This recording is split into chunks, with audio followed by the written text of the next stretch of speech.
जहाँ डाल डाल पर सोने की चिड़िया करती है बसेरा, वो भारत देश। नमस्कार मित्रों, वरुण आइड मैथ्स में आप लोगों का स्वागत है।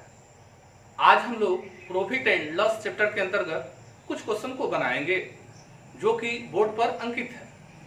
इस क्वेश्चन के साथ साथ हम ये भी लिख दिए हैं कि क्वेश्चन किस एग्जाम का है तथा किस वर्ष में पूछा गया है। इस क्वेश्चन को बेहद ही ट्रिकी मेथड से हम लोग सीखेंगे ताकि माइंड पर कोई प्रेशर भी न बने और क्वेश्चन भी बन जाए। एक बात और है कि जो भी व्यक्ति, जो भी कैंडिडेट मेरे चैनल पर अभी नए नए हैं या प्रथम बार विजिट कर रहे हैं, वे लोग वीडियो को कंप्लीटली देखें। उसके बाद अच्छा लगे तो लाइक, शेयर, सब्सक्राइब करें और अगर अच्छा लगा है तो कमेंट बॉक्स में भी इसकी चर्चा करें कि आपको अच्छा लगा है। चलिए ठीक है, तो हम लोग प्रथम क्वेश्चन को बनाते हैं। आइए देखते हैं। लिखा है कि एक व्यापारी किसी उपभोक्ता वस्तु को 10% के लाभ पर बेचता है। कितने प्रतिशत के लाभ पर बेचता है जी? तो 10% के लाभ पर बेचता है। यदि उसने इसे 10% कम पर खरीदा होता तथा ₹2 कम पर बेचा होता तो उसे 16.2/3% लाभ हुआ होता। उपभोक्ता वस्तु का क्रय मूल्य क्या है? देखिए, क्वेश्चन पढ़ने में बहुत बड़ा है, लेकिन आइए तोड़कर पढ़ते हैं इसको। कि एक व्यापारी किसी उपभोक्ता वस्तु को 10% के लाभ पर बेचता है। अच्छा, 10% के लाभ पर बेचता है यानी 110 रुपए में बेचता है, 110% पर बेचता है। यदि उसने इसे 10% कम पर खरीदा होता, कितना पर खरीदा होता? यानी कि 10% कम, यानी कि 90 रुपया में खरीदा होता, तो 90% लिख दिए। और कह रहा है कि ₹2 कम पर बेचा होता तो क्या होता? तो 16.2/3% का लाभ हुआ होता। तो उपभोक्ता वस्तु का क्रय मूल्य ज्ञात कर। ठीक है, अब ध्यान दीजिए कि 90 रुपया में खरीदा तो अभी उसको लाभ हो जाता कितना का? 16.2/3। तो 16.2/3 को अगर हम तोड़ लेते हैं, 16.2/3% का लाभ हो जाता। तो अगर कहा जाए कि कुल वृद्धि कितना होता तो 116.2/3 होता। कितना कुल वृद्धि होता? 116.2/3 होता। कितना प्रतिशत का वृद्धि हो जाता। अब इसको तोड़ लेते हैं तो 116 किया के 348 और 348 में 2 जोड़ेंगे तो 350 हो जाएगा, यानी 350/3% का वृद्धि होता। तो इसमें वृद्धि करके देख लेते हैं। 90 गुने 350/3%, तो गुने 100 कर लेंगे, काट लेंगे।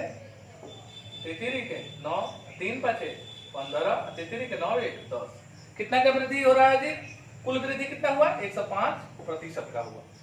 अब देखिए कितना कम में बेचा गया होता जी? तो ₹2 कम में बेचा गया होता। तो अंतर कितने का? तो 5% का, क्योंकि देखिए 110 यहाँ है, यहाँ 105 है, तो कितना कम पर बेचा गया होता? तो 5% कम पर बेचा गया होता। कितना? 5%। इसका मतलब है कि ये ₹2 जो है ना, वो 5% के बराबर है। कितना प्रतिशत के बराबर है? 5% के बराबर है। तो हमको क्रय मूल्य निकालना है ना, तो क्रय मूल्य हमें 100% होता है, तो गुने 100। देखिए यहाँ प्रतिशत इसलिए नहीं लिखेंगे कि यहाँ प्रतिशत लिखेंगे तो प्रतिशत से प्रतिशत कैंसिल हो जाएगा, इसलिए काटते हैं। 5 दूनी का 10, 20 दूनी का 40, तो 40 रुपया आपका आंसर हो जाएगा। देखिए यहाँ 40। बातें समझ में आई? आइए अगला क्वेश्चन देखते हैं। बिल्कुल सेम क्वेश्चन है। एक व्यक्ति ने एक घोड़ा 15% लाभ पर बेचा। कितना प्रतिशत लाभ पर बेचा जी? तो 15% लाभ पर बेचा। यदि उसने इसे 25% कम पर खरीदा होता तथा 600 रुपये कम में बेचा होता तो उसे 32% लाभ हुआ होता। घोड़े का क्रय मूल्य क्या था? अच्छा, 15% लाभ पर बेचा यानी कितना पर बेचा जी? 115 पर बेच दिया। यदि उसने इसे 25% कम मूल्य पर खरीदा होता। अच्छा, 25% कम मूल्य पर खरीदा होता तो कितना में खरीदा होता? 75 रुपया, लिख दिए 75।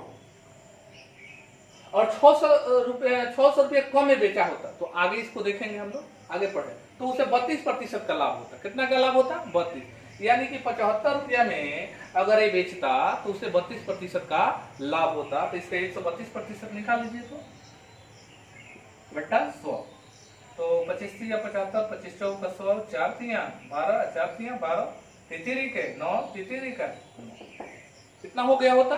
तो कितना कम में बेचा गया है जी? 600 रुपया कम में बेचा गया है ना। तो एक कितना का कमी है अभी भी? तो देख लीजिएगा 16% का कमी है। कितना का कमी है जी? तो 16% का कमी है। इसका मतलब कि 600 जो रुपया है ना वो 16% के बराबर है। क्रैमल निकालना है ना, तो कितना प्रतिशत? 100%। बोले 100 लिखिए। काटते हैं 4 से, 4 चौक का 16, ये हो जाएगा 25, 4 से काटते हैं तो 150 बाद में कट जाएगा। इसको गुना कर लेते हैं तो 0 हो गया। 15 5 75 के 5 हाथ से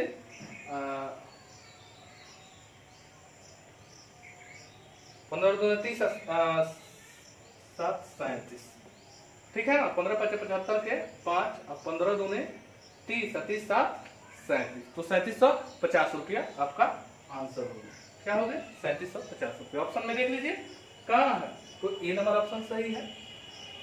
इस तरीके से हम लोग दोनों क्वेश्चन बना लिए और उम्मीद करते हैं कि आप लोग समझे भी होंगे और अच्छा लगा तो बिल्कुल ही कमेंट बॉक्स में चर्चा इसकी कीजिए कि आपको अच्छा लगे। इसी के साथ हम लोग फिर नेक्स्ट वीडियो में मिलेंगे। और एक बात और कहना चाहेंगे कि ये प्रॉफिट एंड लॉस का सीरीज चल रहा है, समझ गए? ये प्रीवियस पेपर का क्वेश्चन है। ये सारा जितना हम बनवा रहे हैं सब प्रीवियस पेपर का क्वेश्चन है और जितने कॉन्सेप्ट होते हैं इन्हीं क्वेश्चन में आ जाएंगे, ठीक है। तो इसलिए पूरे सीरीज को जरूर देखिए। जो लोग केवल इस वीडियो को देख रहे हैं वे लोग इसके पिछले सीरीज को जरूर देखें, क्योंकि इससे अतिशय लाभ होगा आपको, ठीक है। तो चलिए वीडियो को देखते रहें और लाइक करते रहें, शेयर करते रहें। फिर हम लोग नेक्स्ट वीडियो में मिलते हैं। नमस्कार।